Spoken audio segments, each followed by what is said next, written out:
네, 룻기를 우리 보면서 모든 것을 다 잃어버린 나오미가 어떻게 다시 채워지게 되는지 그 과정을 살펴보고 있습니다. 룻은 모든 것을 잃어버린 시어머니를 버리지 않았습니다. 시모 나오미의 간곡한 권유와 만류에도 불구하고 고향으로 돌아가 새로운 남편을 맞아 새 출발을 할 수 있는 젊은 나이였음에도 불구하고 끝까지 시모를 쫓아가기로 결정합니다. 자발적으로 손해와 어려움을 선택하고 그렇게 시모를 향한 인애 때문에, 그 자발적인 사랑 때문에 시모와 함께 베들레헴으로 돌아갑니다. 그런데 하나님은 그런 룻을 보이지 않는, 우연으로 보이는 그런 일들을 통해서 하나님의 보이지 않는 손길이 룻을 유력한 자이며 기업 물을 책임이 있는 엘리멜렉의 친족 보아스에게로 이끌어가는 것을 보았습니다. 그곳에서 만난 보아스는 룻에게 매우 친절을, 또 헤세드를 베풀어 줍니다. 룻에게 얼마든지 추수가 끝날 때까지 내 밭에 와서 곡식을 주워가도 된다고 배려를 해주고요. 또 그 여러 가지 점에 있어서 눈치를 보지 않고 마음껏 가져갈 수 있도록 배려를 해줍니다. 이것은 룻이 시모에게 행한 먼저 베풀었던 그 헤세드, 그 인애 때문에 시어머니를 긍휼히 여겼던 그 모습을 보고 보아스의 마음에도 하나님의 긍휼의 마음이 일어나 그 룻과 또 시어머니를 긍휼히 여기게 되었던 겁니다. 그렇게 보아스의 헤세드로 인해 이 룻과 나오미는 풍성한 곡식을 얻을 수 있었다라는 겁니다.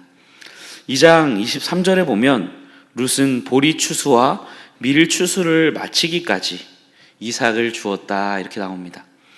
보리 추수에서 밀 추수를 마치기까지의 기간은 4월 말에서 대략 6월 초까지 약 7주 정도의 기간, 조금 길게 잡으면 2달 정도의 기간에 해당한다고 합니다. 그러니까 이 2달 동안 보아스의 밭에 가서 곡식을 계속 주워왔던 거예요. 그러니까 2장과 3장의 시간 차이는 약 2달이라는 시간 차이가 있는 겁니다. 그래서 우리가 지난 시간에 봤듯이 하루에 보아스가 베풀어준 곡식의 양을 보았을 때 거의 2달에 가까운 기간을 매일 나가서 보아스의 밭에서 일을 했다면 아마도 적지 않은 양의 곡식을 룻은 얻을 수 있지 않았을까, 그렇게 얼마든지 추측해 볼 수가 있습니다. 아마 한시름 놓았을 거예요. 이제 막 베들레헴으로 돌아와서 먹을 것이 없고 입에 풀칠할 것이 없는데 보아스의 배려 덕분에 2달 동안이나 풍성한 곡식을 저장해 놓을 수 있었어요. 한동안은 먹을 것을 걱정하지 않고 살 수 있을 만큼의 아마 풍성한 양을 집에 저장해 놓을 수 있었을 겁니다. 여러분, 그런데 그게 전부였습니다. 해결된 것은 아무것도 없었어요. 당장에 먹을 것은 있었지만 그렇다고 해서 그들의 처지가 나아진 것은 결코 아니었습니다. 여전히 나오미와 룻은 과부였고 나오미에게는 봉양할 만한 아들이 없었습니다. 그들의 상황은 달라지지 않았어요. 그냥 당장에 먹으면 사라질 곡식만 생겼을 뿐이지 과부라는 이 비참한 상황은 해결되지가 않았다라는 거죠. 그들에게는 이런 상황을 해결해 줄 구속자가 필요했습니다. 그렇게 추수가 끝난 뒤에 약 7주의 시간이 흐른 뒤에 나오미는 룻에게 한 가지 제안을 합니다. 1절입니다. 같이 읽겠습니다. 시작. 룻의 시어머니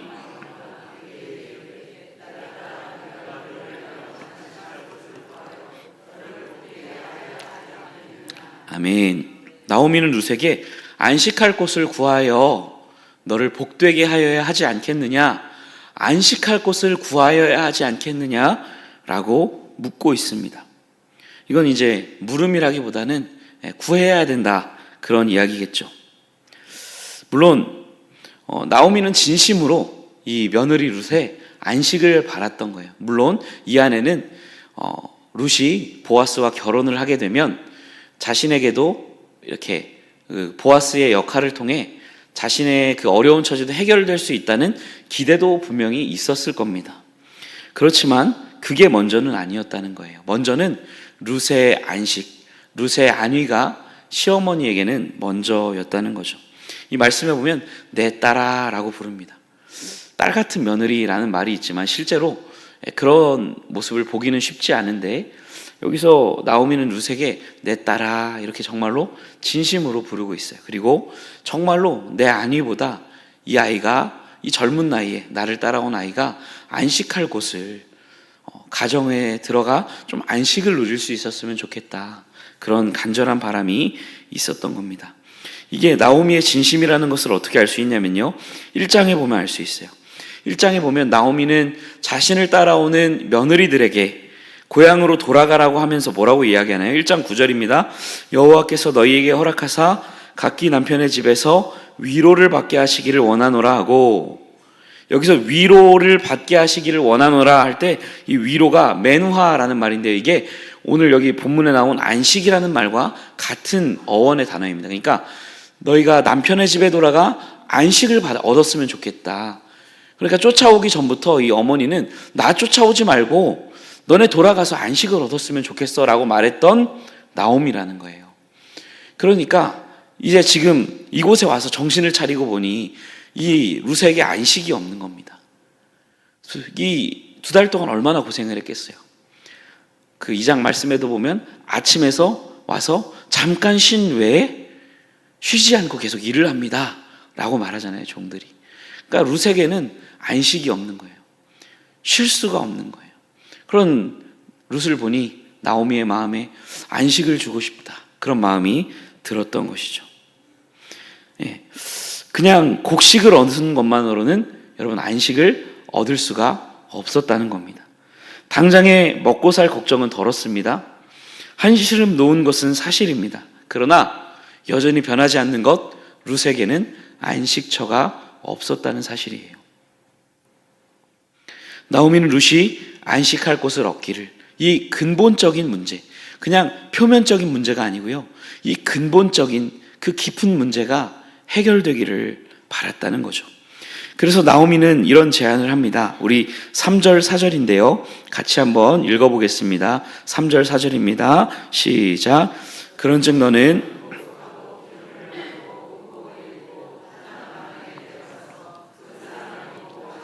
다 하기까지는 그에게 보이지 말고 누울 때에 너는 그가 눕는 곳을 알았다가 들어가서 그의 발치 이불을 들고 거기 누우라.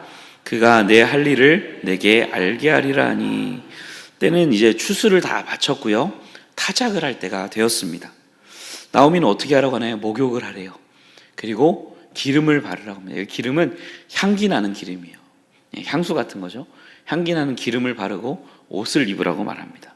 그리고 보아스가 있는 타작마당에 내려가서 숨어 있다가 아무도 모르게 잠입했다가 보아스가 어디로 가는지를 보고 따라가서 발치 이불을 들고 그 안에 들어가 그 발치에 누우라.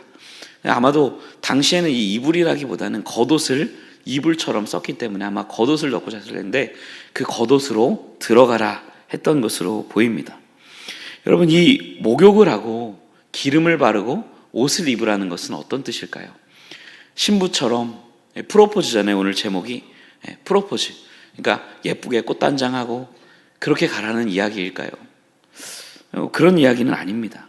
이것은 어떤 의미냐면 애도의 기간이 끝났다는 의미예요. 남편이 죽었습니다. 그동안 남편이 죽은 것을 슬퍼하는 애도의 시간을 가졌던 거예요. 그런데 이제 옷을 입고 기름을 바르고 씻고 이렇게 하라는 것은 이 애도의 기간이 끝났고 이제는 다른 사람에게 시집을 갈 마음이 생겼습니다. 준비가 되었습니다. 그런 의미의 표현이라는 것이죠. 시어머니가 이렇게 말하는 것은 이제 애도의 기간을 끝내고 다른 남자에게 시집을 가도 되는 사람으로 너의 모습을 꾸미고 그리고 내려가라 라는 겁니다. 이건 구원하라는 거죠. 청혼하라는 겁니다. 사실 이것은 위험할 수도 있는 일이었는데요. 이 타작을 마치고 당시에 사람들이 얼마나 기분이 좋았겠습니까? 한 해에 풍성한 소출을 거두고 기분이 좋아서 이 타작마당에서는 음주 가무가 많았다고 하고요. 그리고 음행과 같은 일탈이 쉽게 일어나기도 하는 장소가 타작마당이었다고 합니다. 룻이 이렇게 밤에 내려갔을 때 위험한 상황을 만날 수도 있었을 것입니다. 또한 보아스의 그 이불 밑에 발치에 가서 이렇게 누우라고 이야기를 했는데요. 혹시 좋습니다. 보아스가 좋다 이렇게 말하면 괜찮지만 혹시 보아스가 거절한다면 룻의 의도를 오해하고 내가 잘못 봤네, 사람을 잘못 봤네, 이런 사람이 다 있어 라고 그 의도를 오해한다면 룻은 굉장한 수치를 당하는 거죠. 이것이 소문이 난다면 베들레헴에서 얼굴을 들고 다니기가 어려울 겁니다. 위험하기도 하고 수치를 무릅써야만 하는 일을 시모가 룻에게 제안하고 있는 거예요. 여러분, 오해를 하면 나오미가 자신의 안위를 위해 룻을 이용한다라고 생각을 하겠지만 아까도 말씀드린 것과 같이 그게 아닙니다. 나오미는 정말로 룻이 안식을 얻었으면 좋겠는 거예요. 그냥 보아스가 주는 곡식에서 만족하지 않았으면 좋겠는 거예요. 보아스가 주는 곡식이 아니라 보아스 그 자신을 얻게 되기를, 안식을 주는 안식의 근원인 보아스를 얻기를 나오미는 바라고 있는 것이죠. 여러분, 다른 남자가 아닌 왜 보아스였나요? 보아스가 가까운 친족으로 기업을 물을 책임이 있는 사람이었기 때문입니다. 여러분, 기업 물을 자의 히브리어는 고엘입니다. 고엘. 기업 물을 자의 히브리어는 고엘인데요. 이 고엘은 구속자라고도 번역이 돼요. 구속자. 기업 물을 자는 곧 구속자를 말하는 겁니다. 여러분, 고엘은 무슨 역할을 하는 겁니까? 한 사람의 곤경에 처한 그 사람을 그가 처한 이 악하고 힘들고 어려운 상황에서 그를 구속해내고 건져내는 일을 하는 것이 고엘, 기업 물을 자, 구속자의 역할이요, 사명인 것이죠. 여러분, 이스라엘 사회에서 가까운 친족들은요, 서로 이 기업 물을 자, 즉 구속자가 되어 주어야 했던 거예요. 이 사람이 어려움에 처하면 내가 이 사람의 구속자가 되어 주는 거예요. 저 사람이 어려움에 처하면 내가 저 사람의 구속자가 되어 주어야 하는 것이죠. 말씀드린 바와 같이 땅이 팔렸을 때 내가 그 사람의 땅을 사서 다시 그 주인에게 돌려주는 거예요. 몸이 종으로 팔렸을 때 그 몸값을 지불해주고 그 사람에게 자유를 주는 거예요. 이게 구속자예요. 이게 고엘이죠. 여러분의 인생에 이런 구속자가 있다면 얼마나 좋으시겠습니까? 여러분, 저도 결혼을 하면서요, 제가 한 10년 정도 이제 돼가는데요, 가난한 전도사에게 시집을 하준 아내에게 항상 감사한 마음을 가지고 있습니다. 그 당시에 정말 가진 것이 없었거든요. 그런데 어떻게 장가를 갔을까 싶습니다. 하나님 은혜죠. 결혼하면서 이제 집에 전세 자금을 구해야 됐어요. 그런데 그때 이제 대출을 이제 제 이름으로 받으려다 보니까 교회 전도사니까 얼마 안 해주더라고요, 은행에서. 그래서 이제 돈을 여기저기서 이제 부모님이랑 뭘 알아보고 구했는데 정말 돈을 빌리는 것이 쉽지 않다는 것을 그때 배웠던 것 같아요. 그때 들었던 생각이 누군가 나타나 이 위기를 해결해 줬으면, 이런 생각을 했어요. 이게 구속자죠. 곤경에 처한 사람, 도무지 해결할 방법이 보이지 않을 때 그 사람을 그 곤경에서 구해줄 수 있는 사람, 그가 바로 구속자인 거예요. 여러분, 나오미는 룻에게 그 구속자에게 가라고 이야기하는 거예요. 그 보아스가 주는 곡식에 만족하지 말고 그 구속자에게 나아가 그 구속자와 연합하고 그 구속자를 얻으라고 이야기하고 있는 것입니다. 어떤 위험이 있을지라도, 어떤 수치를 당할지 몰라도 그것을 무릅쓰고라도 구속자에게 나아가야 한다고 권유하고 있는 겁니다. 여러분, 우리의 안식은 어디에 있습니까? 구속자에게 있는 거예요. 우리의 구속자는 누굽니까? 예수 그리스도이십니다. 그분께 우리의 안식이 있는 거예요. 사실 성경은 안식으로 시작해서 안식으로 끝난다는 것 여러분 알고 계십니까? 여러분, 하나님이 처음 창조하신 세상은 안식의 세상이었어요. 하나님이 세상을 창조하시고 안식하셨죠. 그리고 하나님이 안식하실 만큼 완전한 그 세상에서 사람들은요, 완전한 안식을 누리며 살았어요. 고통이 어디 있었나요? 다툼이 어디 있었나요? 전쟁이 어디 있었나요? 질병이나 죽음이 어디에 있었나요? 정말 안식했다고요. 정말 안식했다고요. 여러분, 그런데 어리석은 사람은 하나님의 품을 떠나 안식을 잃어버리고 맙니다. 그 이후로부터 안식이 없어요. 얼굴에 땀을 흘려야만 했고요. 남자는 여자를 지배하려고 하고 여자는 남자를 지배하려고 하고 전쟁이 일어나고 고통이 찾아오고 죽음이 찾아오고 인간의 세상에 안식이 없는 거예요. 잠깐 안식을 누리는 것 같은데 언제 이 안식을 상실하게 될지 모르는 거죠. 또 안식을 잃어버릴까 봐 평생 두려워하며 죽음을 두려워하며 살아가야 하는 존재가 인간인 겁니다. 그런데 이 안식으로 시작했던 성경은 안식으로 끝이 납니다. 요한계시록에 보면 다시 안식이 회복되는데요. 하나님이 만물을 새롭게 하시고 하나님이 새롭게 하신 새 하늘과 그 새 땅에서 인간은 다시 그 처음 창조 때보다 더 완전한 그 세상에서 완전한 안식을 누리며 살아가게 된다고 성경은 우리에게 약속해 주고 있습니다. 여러분, 이 안식을 어떻게 얻을 수 있을까요? 구속자에게 나아가면, 그리스도께로 나아가면 얻게 될 수 있을 줄로 믿습니다. 여러분, 예수님께서 이 세상에 오셔서 안식일에 행하신 일이 있어요. 병든 자를 고치셨죠. 여러분, 병자를 고치신 것은 상징적인 행동이에요. 여러분, 안식일에 굳이 그 바리새인들과 트러블을 일으키면서 고치시는 이유가 뭐예요? 바리새인들이 막 죽일 듯이 달려들잖아요. 너네 불편해? 오케이, 다음날 고칠게. 여러분, 당장 죽는 병 아니잖아요. 그 다음날 고쳐줘도 그 사람은 좋아했을 거예요. 그런데 주님은 굳이 안식일 날 고치세요. 그들이 죽이려고 하는데 안식일에 고치세요. 왜 그럴까요? 병 들었다는 건 안식이 없다는 거예요. 이 병도 안식이 없는 세상에 찾아온 한 가지 현상인 거예요.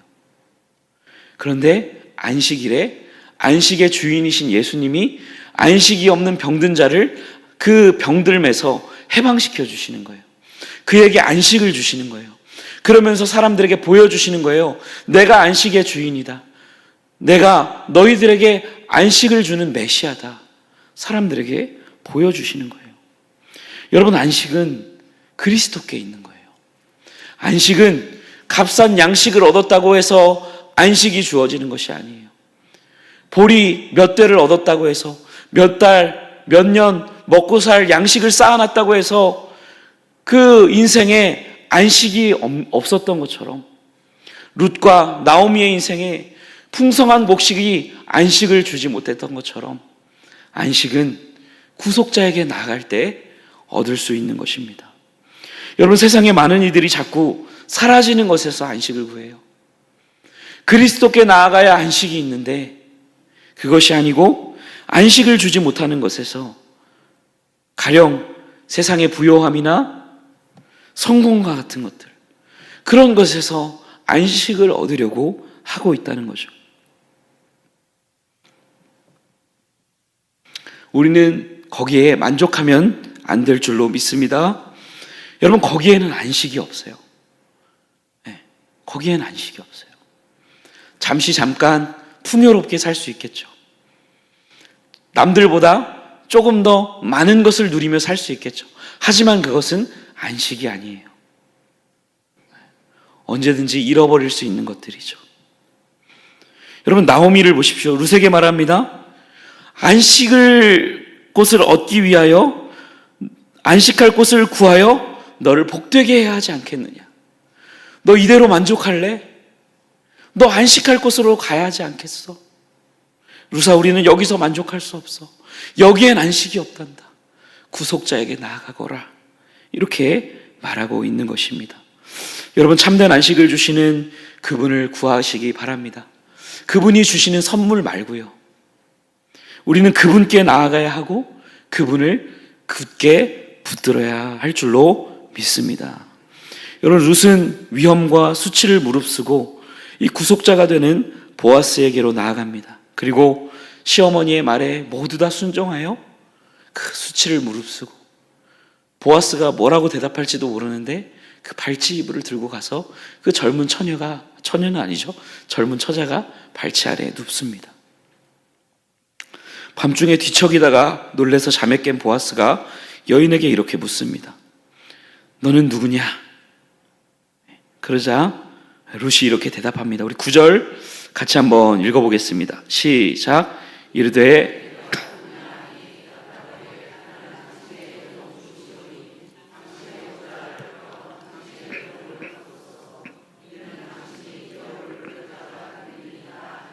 아멘. 보아스가 누구냐고 묻자 나는 당신의 여종입니다. 그러면서 뭐라고 얘기하죠? 당신의 옷자락을 펴 당신의 여종을 덮어주소서. 여기서 옷자락은 카나프입니다. 카나프.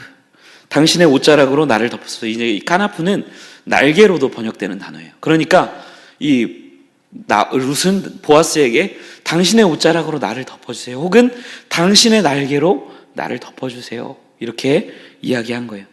청혼입니다. 사실 보아스가 2장에서 룻에게 다음과 같이 축복한 적이 있어요. 우리 룻기 2장 12절입니다. 한번 읽어보겠습니다. 시작. 여호와께서 내가 행한 일에 보답하시기를 원하며 이스라엘의 하나님 여호와께서 그의 날개 아래에 보호를 받으러 온 내게 온전한 상 주시기를 원하노라 하는지라. 여기서 그의 날개 카나프입니다. 보아스가 룻에게 네가 하나님의 날개 아래로 피하러 왔구나, 하나님이 너에게 복 주시기를 원한다라고 말했어요. 지금 룻은 그 말을 그대로 가져와서 얘기하는 거예요. 당신이 전에 하나님의 날개 아래에 온 내게 하나님이 복 주시기를 원한다고 하셨죠. 이제 당신이 하나님의 날개가 되어 당신의 날개로, 당신의 옷자락으로 나를 덮어주세요. 왜요? 당신은 나의 구속자이기 때문입니다. 나를 이 곤경에서 구해주세요, 나를 덮어주세요 라고 요청하고 있는 것이죠. 여러분, 우리는 룻기 스토리를 전체로 알고 있기 때문에 이 말을 별로 긴장감 없이 읽어요. 그런데 여러분들이 만약에 룻이었다고 한번 생각해 보시겠어요? 어떤 대답을 할까? 내가 이렇게 말했을 때 굉장히 긴장되는 순간입니다. 자, 보아스가 이렇게 대답합니다. 우리 10절 한번 같이 보겠습니다. 시작. 그가 이르되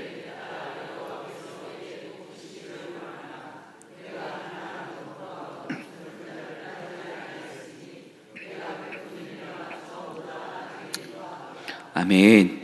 보아스는 먼저 룻을 칭찬합니다. 내가 베푼 인애가 처음보다 나중이 더하도다. 처음 베푼 인애는 뭐예요? 시어머니를 끝까지 따라온 거예요. 나중에 베푼 인애는 뭘까요? 그가 다른 남자에게 시집가지 않고 늙은 남자인 보아스에게 온 거예요. 보아스가 뭐라고 불러요? 룻을 계속 내 딸아 이렇게 불러요. 거의 딸벌인 거예요, 딸벌. 나이 차이가 엄청나죠.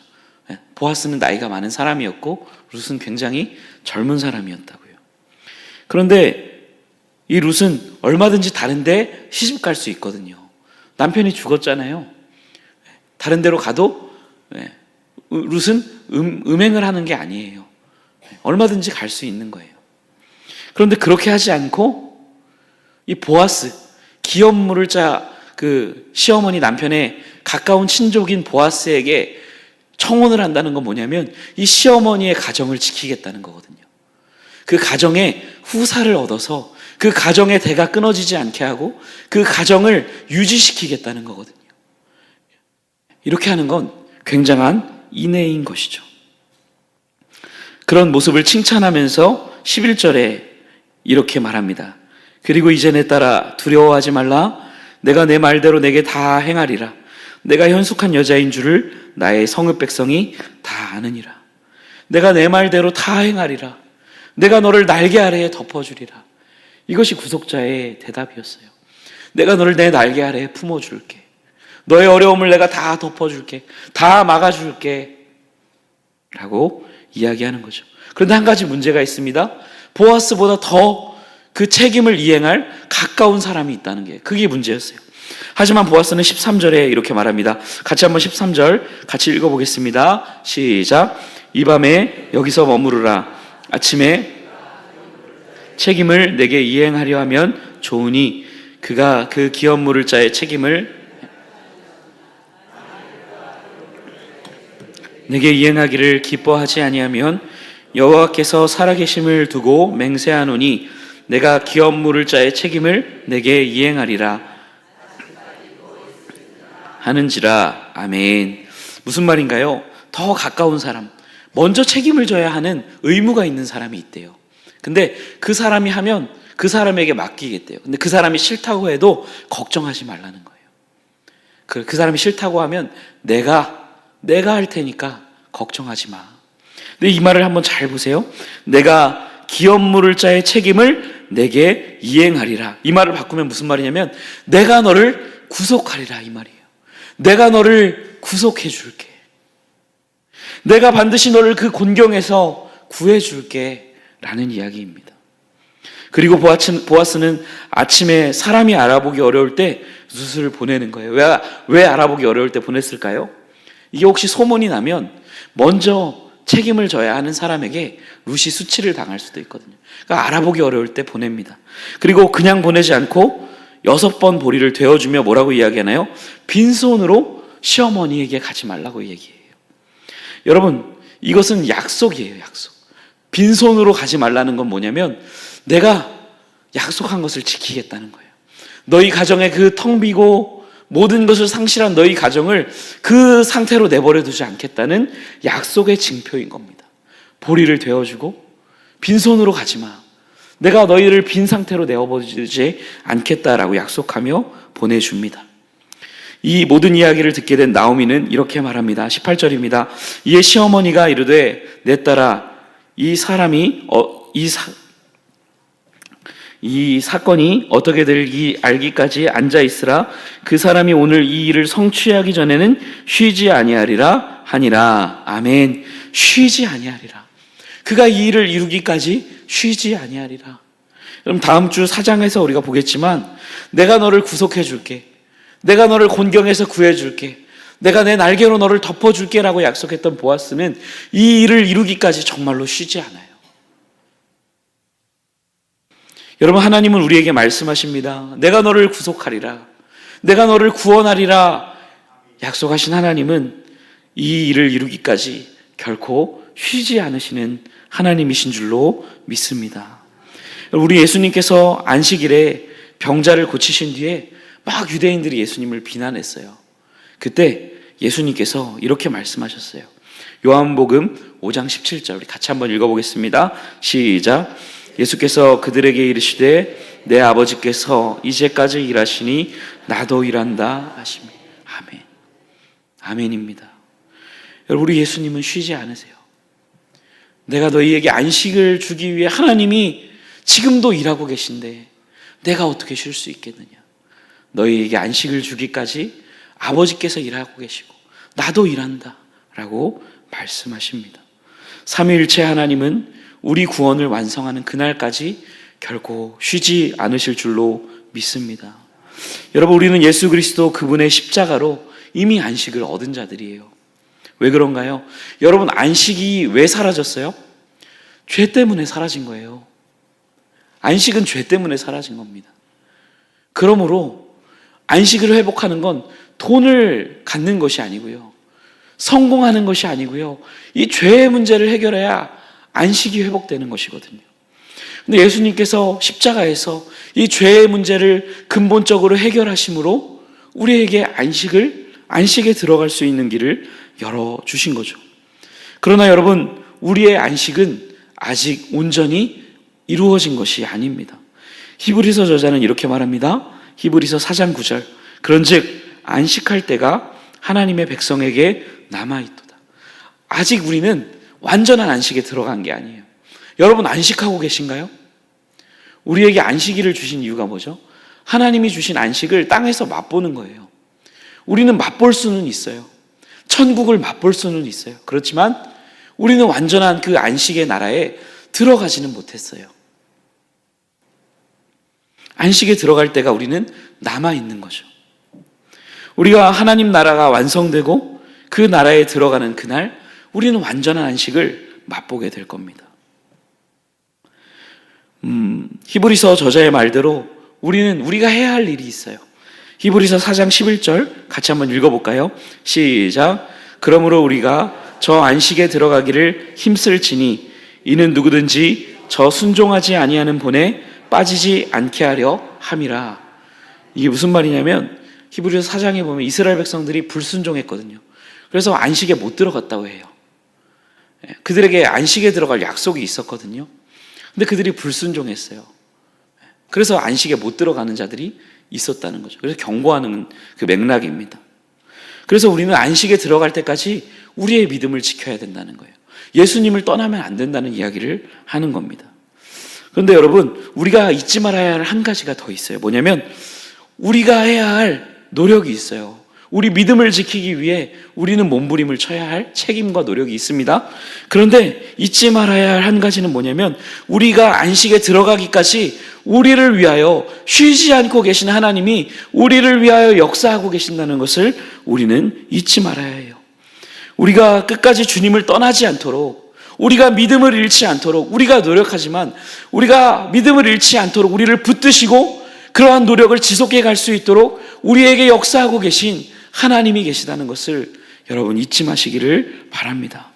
로마서 8장 28절은 이 진리를 우리에게 가르쳐 주는 거예요. 우리 말씀 한번 로마서 8장 28절 같이 한번 읽어보겠습니다. 시작. 우리가 알거니와 모든 것이 합력하여 선을 이루느니라. 아멘. 하나님은 모든 일 가운데 역사하는 하나님이신 줄로 믿습니다. 선한 일이든 악한 일이든 좋은 일이든 나쁜 일이든 원하는 일이든 원치 않는 일이든 여러분 모든 것이 합력하여 선이 되게 하는 하나님이세요. 정말입니다. 여기서 선은 구원이에요. 모든 일들을 다 사용하여 마침내 우리를 그 구원에 영원한 안식에 들어가기 위하여 그렇게 하게 하시기 위하여 지금도 하나님은 쉬지 않고 우리를 위하여 일하고 계신 하나님이시라는 거예요. 여러분 우리의 구속을 위해 그 안식에 들어갈 그날을 위해 하나님이 일하고 계세요. 하나님은 쉬지 않으세요. 결코 쉬지 않으시고 여러분들을 하나님 나라에 들어가는 그날까지 인도해 가실 줄로 믿습니다. 여러분들을 하나님의 손에 맡기시기 바라요. 하나님께 은혜를 구하십시오.